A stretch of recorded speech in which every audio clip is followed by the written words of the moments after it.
আসসালামু আলাইকুম। আমার এই আজকের ভিডিওটি বিশেষ করে প্রবাসী ভাইদের উদ্দেশ্য করে বানানো। আমার প্রবাসী ভাইরা ভিডিওটি শুরু থেকে শেষ পর্যন্ত দেখবেন। আশা করি আপনার ভিডিওটি দেখে উপকারে আসবে।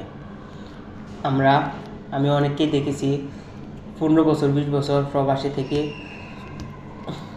পরিবারের নিকট তার সমস্ত টাকা ইনকামের দেওয়ার পর একটা সময় দেখা যায় 15 বছর শেষ করে দেশে যখন ছেলেটা নিঃস্ব হয়ে তখন দেশে যায়, তখন পরিবারের কাছে সেই টাকার হিসাব যখন চায়, তখন সেই হিসাব ঠিকমতো পরিবার তাকে দিতে পারে না। পরিবার তখন এটা বলে যে তোমার টাকা এখানে ওখানে এভাবে ওভাবে খরচ হয়ে গেছে, এখন আর ওই টাকা নেই।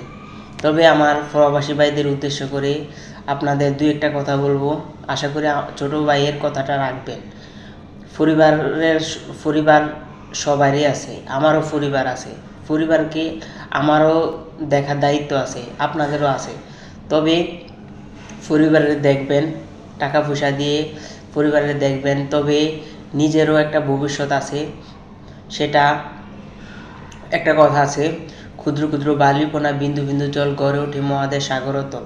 আপনারা অল্প অল্প পরিমাণে টাকা যদি সঞ্চয় করতে পারেন, সেই টাকা 10 বছর 15 বছরে অনেক টাকা হয়ে আপনার অনেক বড় উপকারে আসতে পারে।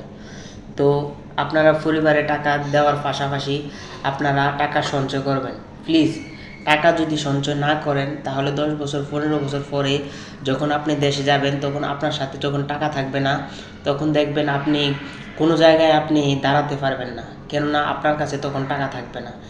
অথচ আপনি সেই যে ছেলেটা 15 বছর একটানা প্রচুর টাকা ইনকাম করেছেন, কিন্তু একটা সময় গিয়ে আপনার এরকম একটা খারাপ সময় আসবে তা কল্পনাও করতে পারবেন না।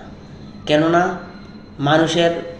প্রত্যেকটা মানুষের জীবনে ভালো সময়ের পর যেমন খারাপ সময় আসে, ঠিক তেমনই খারাপ সময়ের পর ভালো সময় আসতে পারে।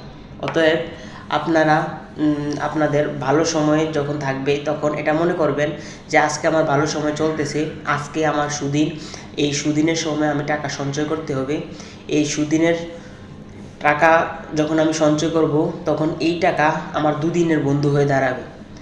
তো আমার প্রবাসী ভাই ও বন্ধুদের কাছে একটাই আমার আবদার, আপনারা প্রবাসী টাকায় পয়সা ইনকাম করেন, 10 বছর 15 বছর যত বছরই হোক, পরিবারকে দেখবেন, তার পাশাপাশি আপনারা টাকা সঞ্চয় করবেন।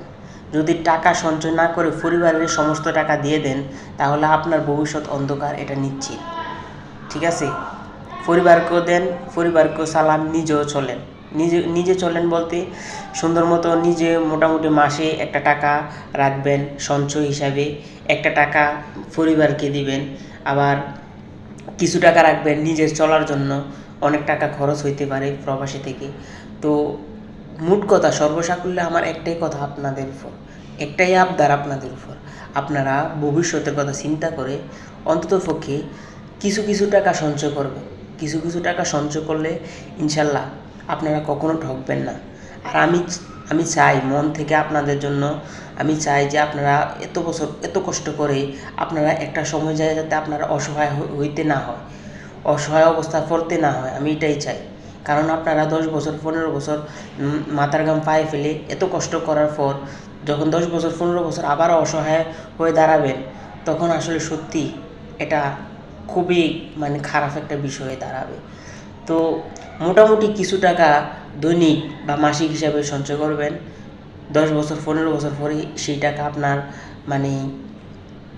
অনেক অনেক বড় একটা কিছু হয়ে আপনার জন্য আশীর্বাদ হয়ে ধরা দেবে। তো আজকের ভিডিওটি আমার যদি ভালো লাগে, তাহলে আমার ইউটিউব চ্যানেলটি সাবস্ক্রাইব করুন, আর ফেসবুক পেজ থেকে দেখলে ফেসবুক পেজটি ফলো দিয়ে শেয়ার করে দিন ভিডিওটি। ধন্যবাদ। আল্লাহ হাফেজ। আসসালামু আলাইকুম।